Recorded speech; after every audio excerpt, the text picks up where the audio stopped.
नमस्कार. सर्वप्रथम सर्वांना श्री स्वामी समर्थ, सद्गुरु स्वामी समर्थ. तुम्हा सर्वांचे आपल्या आम्ही स्वामींचे दास या स्वामीमय चॅनलमध्ये मनापासून स्वागत आहे.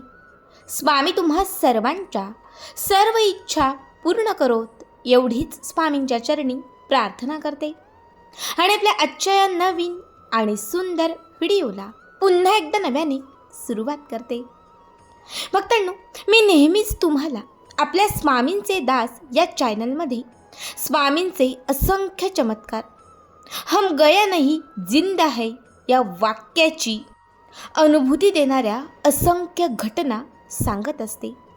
मात्र आज मी तुम्हाला या नवीन व्हिडिओमध्ये स्वामींची अघटित लीला भिवू नकोस मी तुझ्या पाठीशी आहे या वाक्याची पुरेपूर प्रचिती देणारा पुण्यात घडलेला दिव्य अनुभव सांगणार आहे. फक्त त्याआधी जे कोणी स्वामी भक्त आपल्या चॅनलवरती नवीन असतील त्यांनी लगेचच आपल्या चॅनलला सबस्क्राईब करा, कारण तुम्ही आपला चॅनल सबस्क्राईब केल्यामुळे मी पुढचे जे काही व्हिडिओ बनवेन त्याचे सर्वात पहिले नोटिफिकेशन हे तुमच्यापर्यंत पोहोचेल. भक्तांनो, बघा, काल 29 ऑक्टोबर 2024 मंगळवारी आपल्या प्रत्येकाच्या घरात आपण धनत्रयोदशी साजरी केली.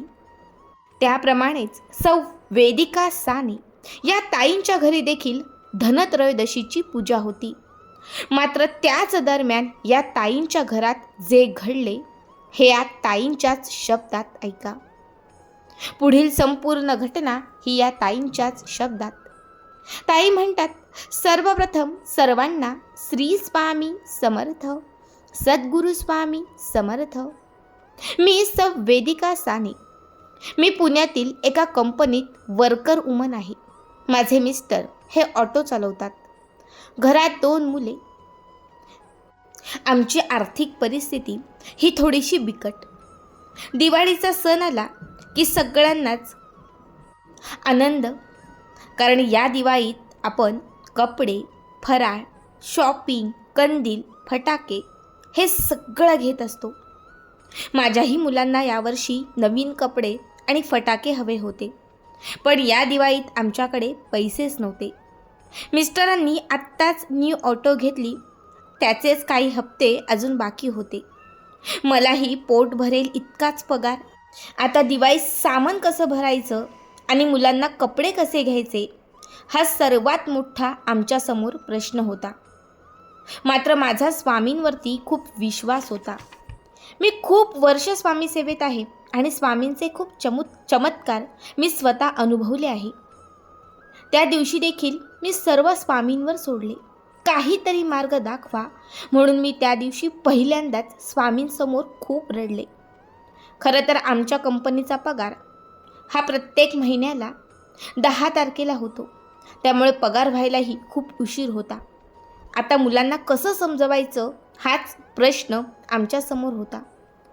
काल मी नेहमीप्रमाणे कामावर गेले. सायंकाळी 5 वाजता सुट्टी झाली आणि 6 वाजता मी घरी आले. घरातील सर्व कामं आवरली आणि धनतेरसच्या पूजेची मी सुरुवात केली. घरातील हॉलमध्येच पूजा मांडली. धान्याची पूजा झाली. अगदी अर्ध्याच तासात माझी संपूर्ण पूजा ही आटपली. त्यानंतर मी रात्रीचा स्वयंपाक करू लागली. स्वयंपाकाची अगदी तयारी सुरू होती, पण माझ्या लक्षात आलं की दारात लावलेल्या ज्या पंत्या आहेत हवेमुळे त्यातील काही पंत्या विझल्या आहेत. मी मॅचेस घेऊन पुन्हा तिथे गेली आणि त्या विझलेल्या पंत्या लावू लागली. पंत्या लावल्या, मात्र त्या पंत्यांच्याच बाजूला मला काहीतरी एक चित्र दिसलं. अगदी दाराच्या समोर एक छान प्रतिमा तयार झाली होती. मी विचार करू लागले, मी आत्ताच पंत्या लावल्या, पूजा झाली, तेव्हा मला हे काही दिसलं नाही, आता हे काय आहे? ती प्रतिमा जेव्हा मी बघितली तेव्हा ती पुसट दिसत होती. मी माझा मोठा मुलगा आशुतोषला आवाज दिला आणि त्याला हे काय आहे बघ म्हणून सांगितलं. थोड्या वेळाने ती प्रतिमा गडद झाली आणि त्यात स्पष्ट स्वामींची आहुती तयार झाली. माझ्या मोठ्या मुलाने शेजारच्या रमुक काकांना आवाज दिला, मग त्यांची मोठी सून देखील बाहेर आली. मग अगदी आमच्या संपूर्ण भागात सगळ्यांनाच हे माहिती झालं. खूप लोक येऊन बघत होती, स्वामींना नमस्कार करत होती. रात्री 12पर्यंत ही प्रतिमा ठळक झाली आणि त्याच्या काही तासात ती पुन्हा कमी होऊ लागली. खरं तर स्वामींची ही अनुभूती पाहून मी खूप खुश होते. काय करू आणि काय नको असे मला झाले होते. आता स्वामी काहीतरी आपल्या जीवनात चमत्कार करणार हे मला माहिती होते. काल महाराजांनी साक्षात स्वामी रूप घेऊन तो चमत्कार केला आणि आज सकाळी आमच्या आयुष्यात खरोखर चमत्कार घडला. ताई म्हणतात, कदाचित तुम्हाला खोटं वाटेल, मात्र रात्री मला झोप लागलीच नाही. कारण स्वामींची प्रतिमा माझ्या डोळ्यांसमोर होती. मनात खूप खुशी होती. अगदी मी सकाळी लवकर उठले, सकाळची कामं आवरली. मला वाटते 6-6:30 वाजले असतील आणि मी सहज हातात मोबाईल घेतला. आपण स्टेटस वगैरे बघतो, म्हणून असे स्टेटस बघण्यासाठी मी हातात मोबाईल घेतला. तर तिथे मला एक मेसेज दिसला. हा टेक्स्ट मेसेज होता. मी ओपन केला तर तो बँकेचा मेसेज होता. खरं तर तो मेसेज मी जेव्हा ओपन केला तर त्यामध्ये माझ्या पतीच्या अकाउंटला 15 लाख क्रेडिट झाल्याचे कळाले. खरं तर मला हा आनंद आहे की काहीतरी असंच आहे असं वाटलं. कारण माझा विश्वास बसत नव्हता. इतके पैसे कुठून आले? मला वाटलं काहीतरी फ्रॉड असेल. असेच मेसेज टाकतात आणि अकाउंट नंबर घेऊन आपलेच पैसे काढतात. सुरुवातीला तर मला असंच वाटले. मी मिस्टरांना तो मेसेज दाखवला. खरं तर बँकेला लिंक असलेला जो नंबर आहे तो माझ्या सिममध्ये होता, त्यामुळे तो मेसेज मला दिसला. मिस्टरांनी तो मेसेज बघितला. मग आम्ही सकाळीच बँकेत गेलो. तिथे जाऊन चौकशी केली तर ते पैसे आमचेच होते. आमचे म्हणजे माझ्या सासऱ्यांच्या नावाचे होते. माझे सासरे एका ट्रस्टीमध्ये मोठ्या पदावर कामाला होते. तिथे त्यांचे काही पैसे बँकेत प्रत्येक महिन्याला जमा व्हायचे.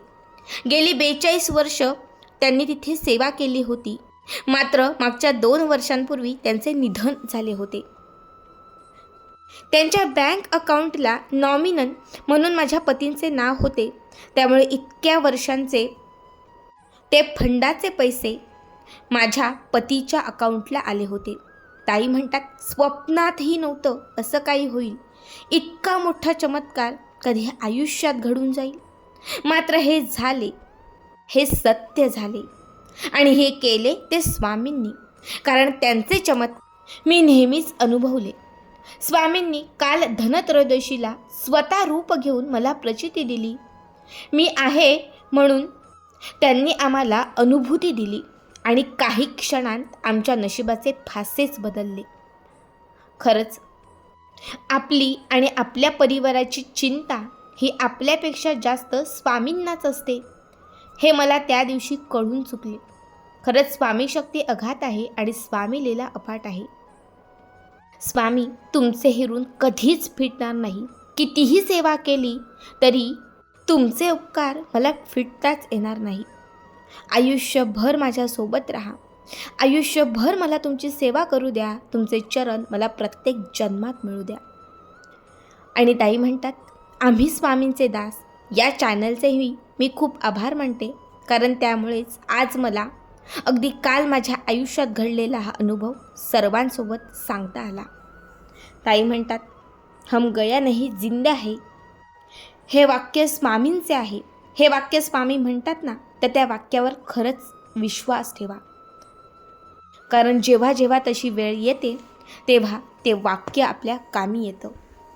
कारण स्वामी त्या वाक्यातून पुरेपूर प्रचिती देतात.